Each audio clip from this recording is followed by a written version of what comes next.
Hello everybody, nice to see you. Thank you for joining us this afternoon. It's lovely and sunny here in Hertfordshire.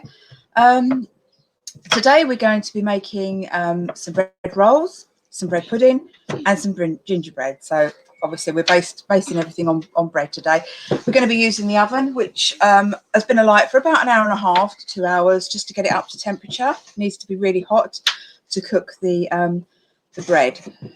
So this is Lexi, my assistant. She's going to be helping us today. At the moment, you can see she's churning some butter. So the first thing I'm going to do is quickly show you around the kitchen. So as you can see, we've got at the back, we've got our birds all hanging up. We've got partridges and ducks and pheasants and rabbits. So they will be going in the pot at some point. We have our quern stone, which Lexi is going to demonstrate for us in a little while when we talk about the bread.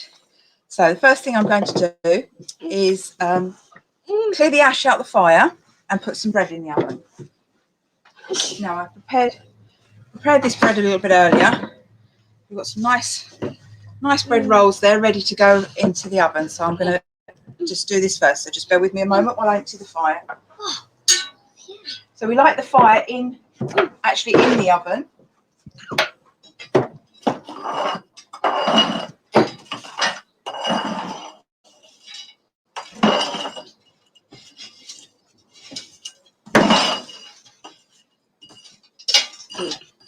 And then we have to scrape all the fire out, make sure we get all the fire out, because we don't want any ash or charcoal in the bottom of our bread roll. I'm just going to tip that into the fire pit there.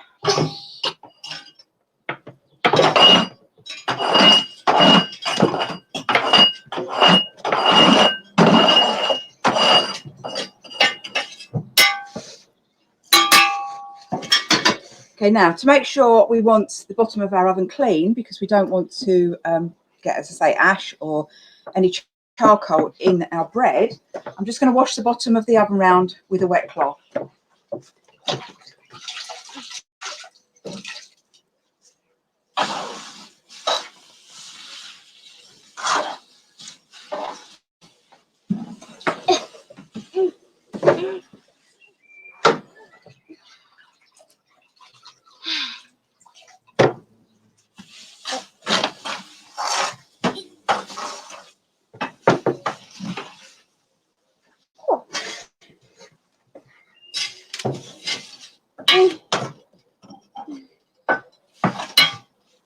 That's it, that's the last of the ash out. Now to test the oven to see if we've got it at the right temperature, what we do is we're just going to throw a little bit of flour, just got normal bread flour here, and throw a little bit into the bottom of the oven. Now if it burns straight away, it means the oven's a bit hot, but let's just give it a try. That burnt straight away. So our oven is still a little bit hot at the moment to put the bread rolls in. So what I'm going to do is I'm just going to wash it round again just to get the flour off, and this will also cool it down just a little bit as well.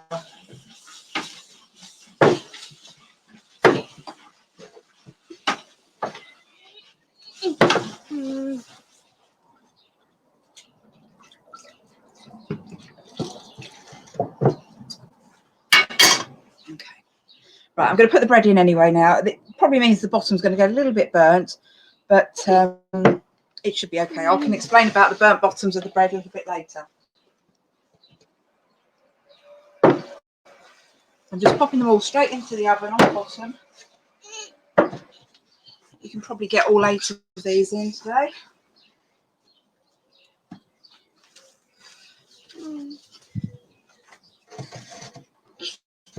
Now, I'm going to put the door on the front, so I've just got the little door here, so that seals that in. Now,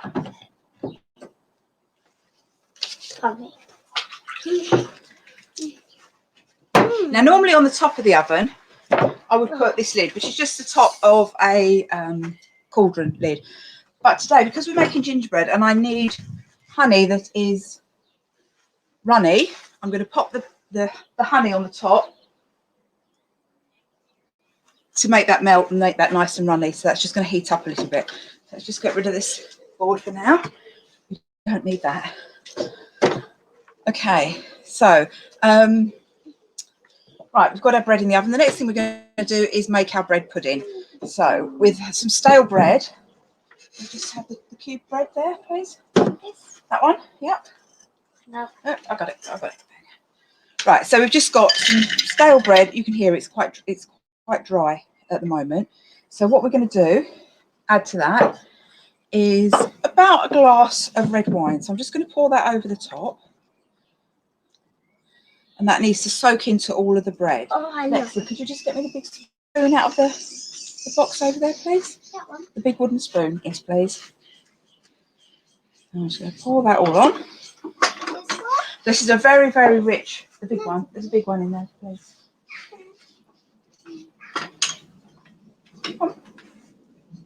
That's what I need. Right. So what we're just going to do is I'm just going to squish this down a little bit so all the wine soaks into the bread, because we want the bread nice and soft so we can actually squish it all together.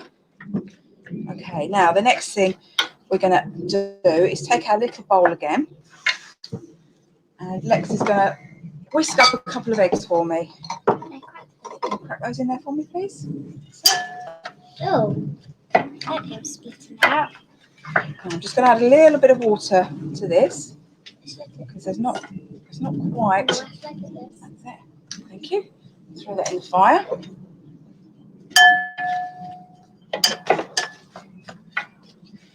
We need to get that nice and soggy in there. Okay, thank you. There's some on the table. Don't worry. So you're going to whisk that up. Now, what we're going to use in here is our whisk. That's what your apron's for, to wipe your hands. Now, the whisk we're using here today is just made up of twigs. And you just strip all the bark off and put them in boiling water for a little while just to make sure they're nice and clean. And then bind them together with some twine. And then that makes a really effective whisk. So Lexi's going to use that to whisk that up. And I'm going to still keep getting this bread nice and soggy. It's got to be good and soggy. And mashed down as well. So as you can see, that's beginning to break up in the bottom of that bowl there now.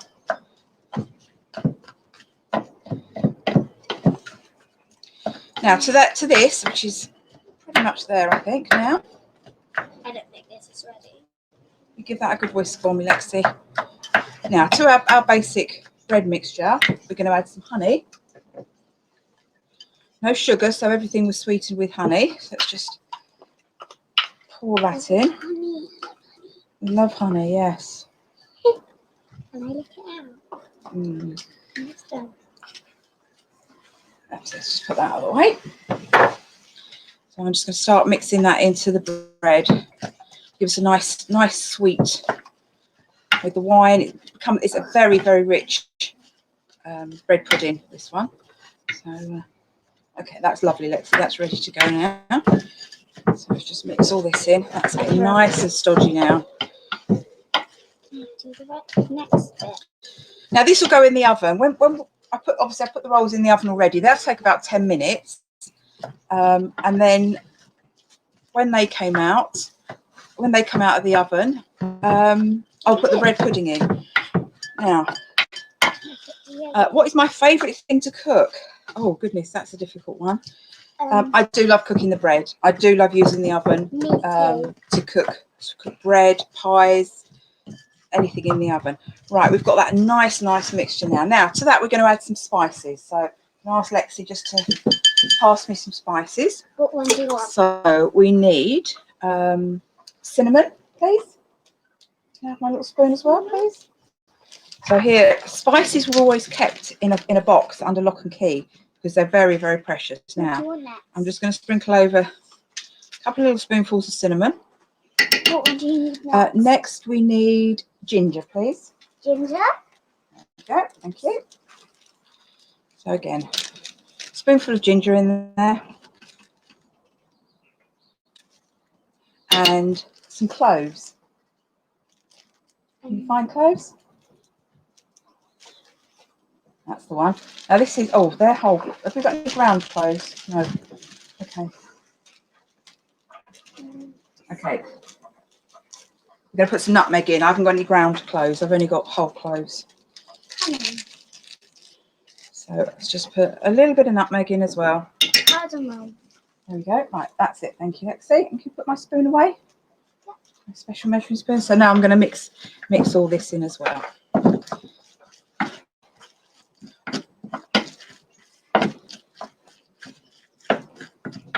Just putting all of that. Now, what we're going to add to this, I've got some chopped dates here and some chopped walnuts. So I'm just going to add all that in as well.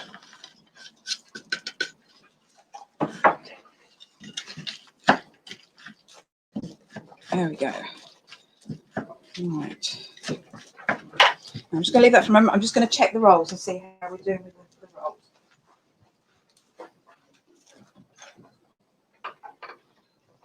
Okay. They're doing okay. They're doing okay. Right. Expensive for the spices, yes. Thank you for your question. Yeah, the spices would have been expensive. Not everybody would have been able to afford spices. But obviously bread, stale bread and a bit of honey would have been easy to get hold of. I mean, this is quite a rich, high status dish with the nuts and the dried fruit. So it wouldn't be a poor person's dish. So I would be cooking for the Lord of the Manor.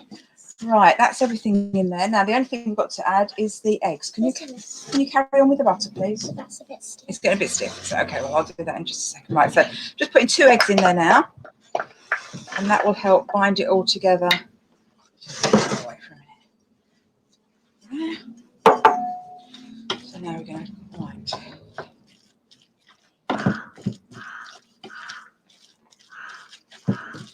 So that's quite a nice soggy consistency now. Now when we put this in the oven, this is going to come out crispy on top. And this will take about 20 minutes to cook. Oops. Don't lose any, do we? No. Right, now we're going to pack it into a dish. So this is a dish that can go in the oven. So let's just pour it into there. I think all of it will fit in. I'm not sure if all of it's going to fit in there, but we'll pack it right down as best we can. Use the back of the spoon or use this. Yeah. But first you need to clean it. Should I clean it onto my... No, because I should need that for the butter in a moment. Right, so that's all that in there.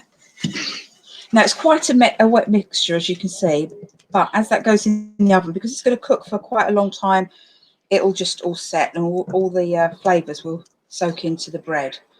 Now, and then it will make it all wet. There we go. Right, so that's your bread pudding. So the ingredients, just to go over the ingredients, you need about 8 ounces of bread cut into cubes. It can be stale, it really doesn't matter. Don't put any with mould in it because that wouldn't be very good. But stale bread is absolutely fine because you're going to soak it in the red wine. It will go soft. So it's about 4 ounces of honey, a glass of wine, which is about 6 ounces, 6 fluid ounces, dried fruit, chopped nuts, cinnamon, ginger, cloves and nutmeg, and 2 eggs to bind it all together. Now, just going to leave that there for a moment and just check our bread again. How are we doing? Oh, they've come out. They're great. Can I have a plate, please, Lexi? What plate? The big one? The big plate, yeah. Over there.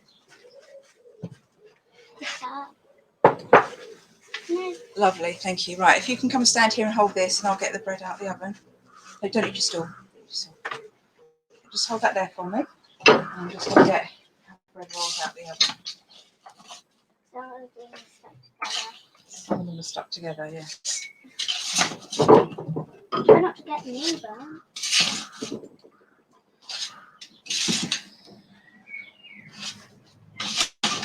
You have got a few room. So should I take that? Last one out. Oh, it doesn't want to come out. There you go. It's out. Okay, so there we have our bread rolls. I'm just going to pop this in the oven and then I'm going to come and talk to you about the bread rolls. Can I try a bit? What about the butter? We need to do the butter.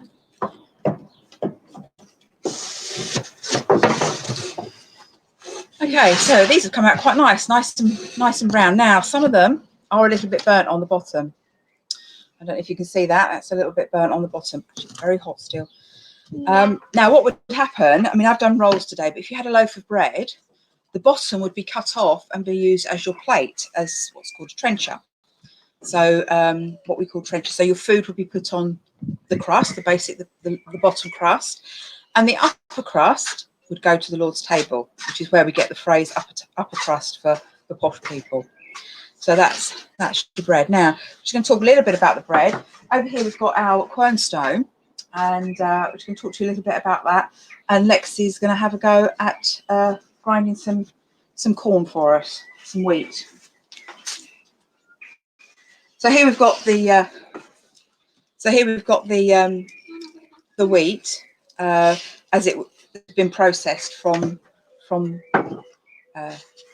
what's been growing. So that's how it grows in the field, and it's processed down to the wheat. Now what we're going to do here, we pour it into the middle of the grindstone.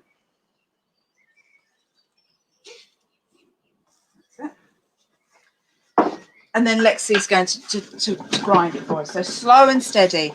Now, to grind enough flour to make bread for a family, a medium-sized family, sort of 3 or 4 children maybe, would take 3 hours. So every day you've got to spend 3 hours grinding the grain to make bread. So that would be your daily grind. And then what comes out is quite a rough wholemeal type flour. Now this could be sieved through varying grades of sieve, and then what you'd end up at the bottom is the very, very fine white flour. Now that would be used for your master's table, the Lord's table. So that would be sent off to his house and his kitchens, and you would get the rough stuff. Now, not everybody could afford a cornstone in their own house, but so you would have to take it to the mill to be ground. Now, the Lords usually own the mills, so because the Lord, you would have to pay him, or you would have to do work for him to pay for having your corn or your wheat ground up. So that's a little bit about the grindstone. Now, through this small grindstone, you have to. What comes out, you have to keep scooping it up and putting it back through. Now, it takes about 8 to 10 times of going through the grindstone to get a flour that's fine enough to actually make some bread with. So that's your bread. Right. The red wine in the bread pudding is purely for flavour. It gives such a rich flavour and adds to the spices, and it's a bit like a mulled wine, but in a bread pudding.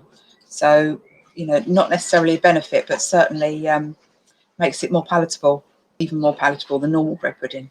So, right, the next thing we're going to do, because I think our honey on the top of the fire has melted nicely, is we're going to make some gingerbread. So, I've started off. What I've got here is just some breadcrumbs, quite a lot of breadcrumbs. I'm going to tip some of those out, I think.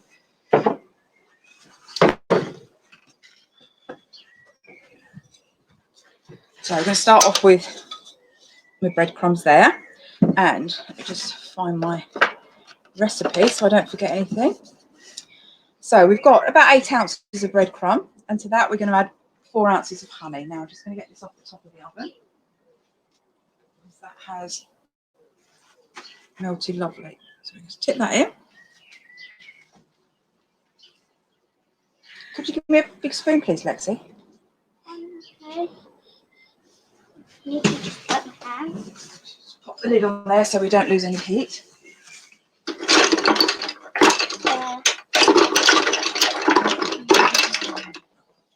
Right. I'm just going to. Now, the same with the bread pudding. What we're going to do with the gingerbread is the honey needs to soak into all the breadcrumbs. Now, to this, we're going to add obviously ground ginger. So let's just start that process of mixing that up. And let's take some ginger. Now, we like a nice strong ginger flavour to our gingerbread. So we're going to add Probably about 4 spoonfuls. Might even add a bit more because I like a nice strong ginger flavour. This will be fine. Now the other ingredients that goes into this is pepper, ground pepper. So put a little bit, and that gives it its sort of the heat from the ginger as well. I'm just going to add just a little bit, just about quarter of a teaspoon probably for that one. So there we go. So let's get this all mixed up together. You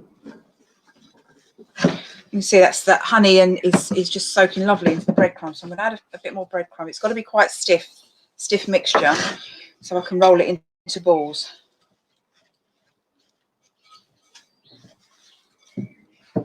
Now the bread for your gingerbread shouldn't be as stale as your other bread, so it can be, you know, day-old bread, but nothing too stale and dry, because it won't stick together. It'll just what are we doing here? Okay.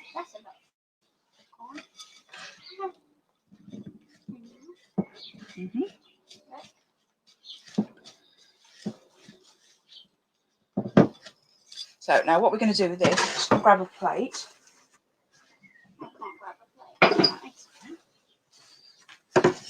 So we're just going to take some of the gingerbread into a bowl, and we're going to push it into a bowl. This is not quite sticky enough. Right, that's not going to quite work.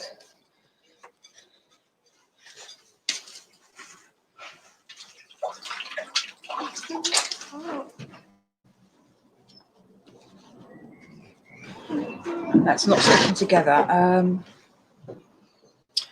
Try a few more breadcrumbs in there. I think it's a bit too sticky still. Might need to leave it to cool down a little bit more before I try to make it into balls. The other thing I can do is to push it into a mould and leave it to set in a mould, and then I can cut it up into slices. So I may have to do that today.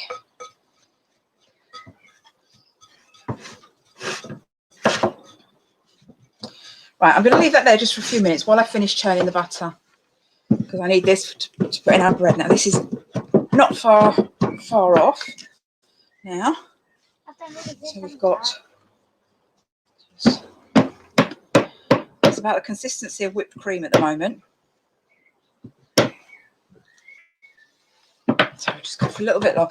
What will happen is all of a sudden the consistency will change from very thick whipped cream, and it will just go really hard, and all the buttermilk will come out. I'm just going to hopefully get this. Well, this is doing a great job there with that.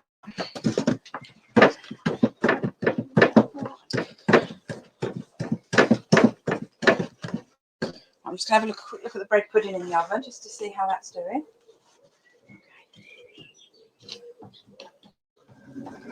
It's doing fine. We've got a lot of heat coming out of the oven still. Now that oven will stay hot for about an hour. So usually you would start off with your bread in there, and from the bread you would put something like a pie, or like I've done the bread pudding. And then from there, after that, there should be enough heat to make some sort of biscuits or oatcakes that can just sit on the oven floor just to take the last of the heat, or something like an egg custard, because that just needs to be a cool oven for a long time just to set the custard. Now that would be something I can do for another day.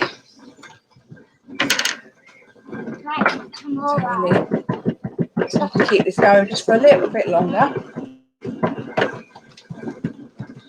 Now, is there any questions anybody would like to ask while I'm just finishing this off?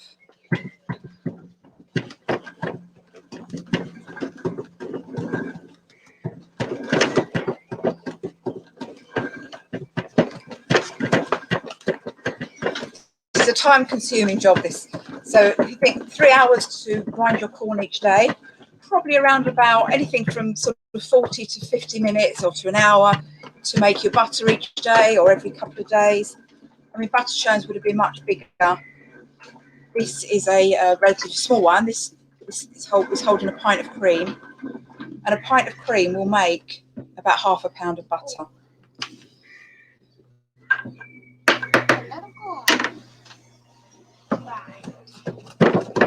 think we're nearly there. It's going to go any minute, I think.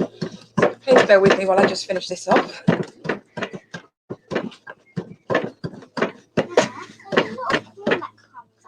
That's it. You just take it out and put it all back in again. That's it. Good job there, Lexi. So the children would have been involved making the corn, churning the butter.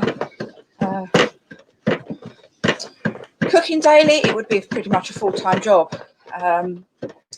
So you'd start in the morning by grinding your corn, moving on to the butter, and then preparing a pottage or something for the evening.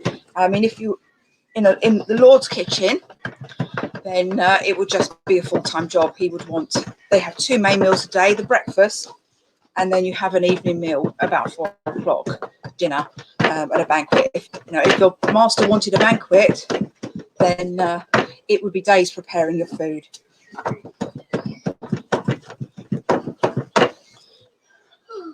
This doesn't seem to want to go today. Depending on the temperature of your cream and the temperature outside, that's how it can take longer sometimes. So please bear with me while I just try to get this done. Okay. In a peasant's household, now when I say peasants, I don't mean a peasant would have up to around about an acre of land. And yes, girls would be cooking mostly, because the boys would be out in the field with their fathers, actually growing the corn and doing those jobs. But I think very young children, very young boys as well, would be doing things like grinding the corn. Or churning butter. And churning the butter. We're nearly there.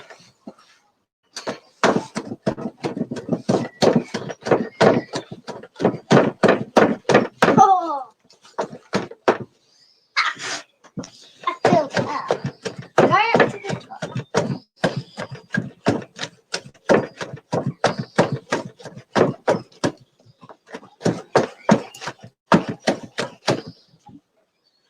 Okay, we are very nearly there.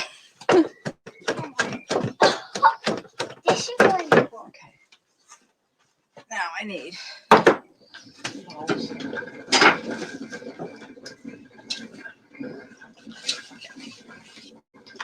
So what I'm going to do now is I'm going to tip out the buttermilk, because I can now hear that slide. I don't know if you can hear the change of the change in sound, but that is pretty much done. So we're going to put the butter into this bowl here. Now I'm using a terracotta bowl here, because that could then be put into cold water. Now it's glazed on the inside but not on the outside, so it can stand in cold water.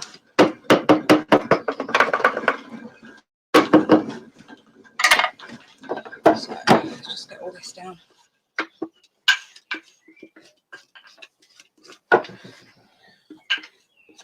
Now the buttermilk wouldn't go to waste. It would be used for other things. It can be used for making drop scones. I'm just going to press some of the water, the buttermilk out.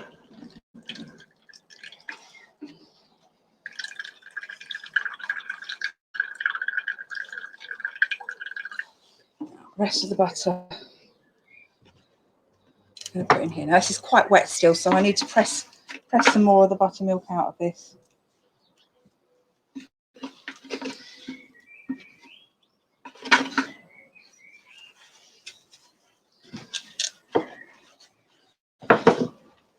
So as you can see, as I'm pressing this down, the buttermilk, I can just pour that out. Now this butter now is a very pale butter. Now depending on if you wanted a more yellow butter, you could add carrot juice to it. And they used to add carrot juice to make a really rich looking yellow butter. But this one is very pale.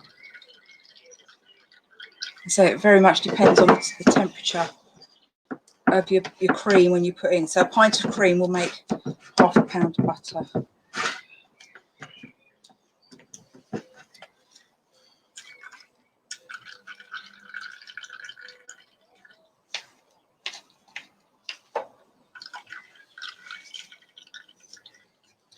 Okay, so that's about that ready.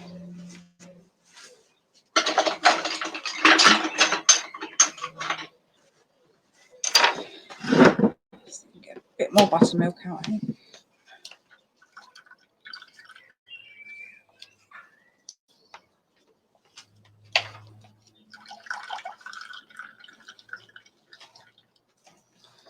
Right. Let's have another look at this gingerbread. I don't think this gingerbread is going to stick together today.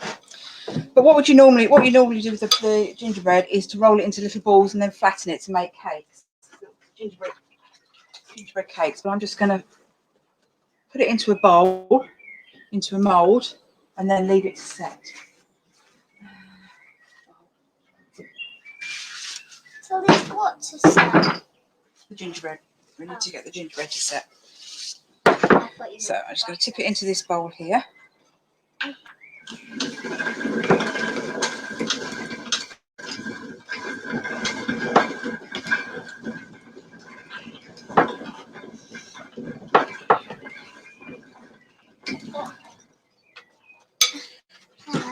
More than to fit into one bowl.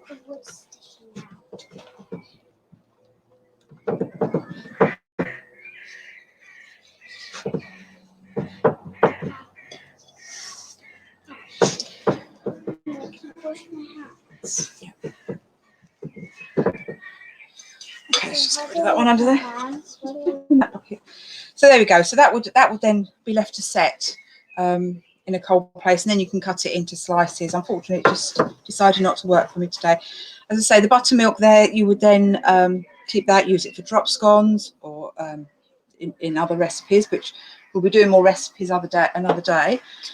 And now what we need to do is have a look at this in the oven to see if it's ready to come out. I use that.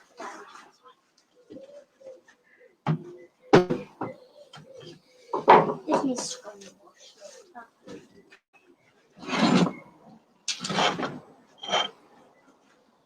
Now that's cooked lovely. That's cooked nice and firm on the top. Now I would leave that to cool down as well before cutting it. What I'm just going to do is I'm just going to cut a little bit out for you so you can see what it looks like inside.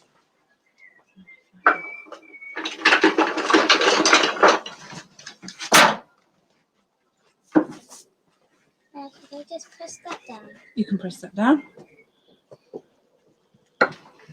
Yeah, that's actually a little bit soggy inside. That needs to go back in the oven for a little bit longer. Anyway, so there's a bread pudding. Let's find a nice roll.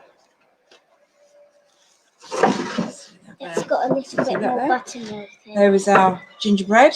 Unfortunately, like I say, it didn't quite work out as it should have worked out today. And I'm just going to cut this roll in half. Now that's cooked lovely. That's nice inside, not too doughy. We're just going to take a little bit of butter out of here.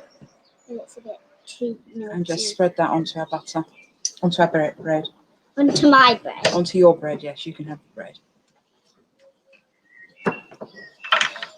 So there we go. Lexi, would you like to try the bread and the butter? What's that like? That's good.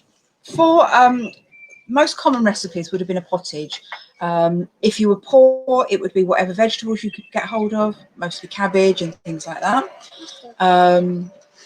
Turnips, Swedes, peas. They used to dry the peas for use over the winter. So they'd rehydrate them out when it's in the winter and there's not much food around, not much fresh vegetables. And then they'd make like a peas pottage. And that's a very old recipe that that we still use today. Peas, yep. Oh, there's more buttermilk there, isn't there? Yeah. But the majority of people would have used just whatever vegetables they could find. Herbs would have been grown in the garden just to give it a little bit of flavour. And if you could afford it, you would add a bit of meat. You could catch some fish. We have a fish trap here. This is our medieval fish trap. So the fish would swim in, and because they can't swim back out again, because they can't turn round, they would be caught, and these would be lifted up, and you would have a fish. Now, you'd have finer ones as well to make for eels, and eels were very popular because you can catch them in pretty much any river at all as well. So is there any more questions there? So we've got our lovely bread rolls, we've got our bread pudding, our gingerbread and our butter. So I think that's it. Is there any more questions?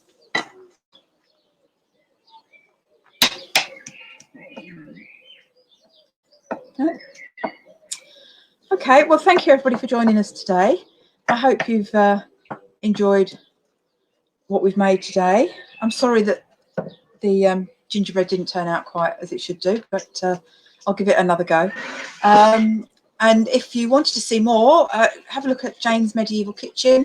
I've been doing live feeds every Saturday, and tomorrow we'll be making lamb cakes and wheat pilaf.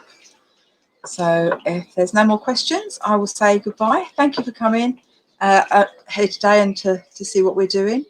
And we look forward to seeing you again sometime. Bye-bye.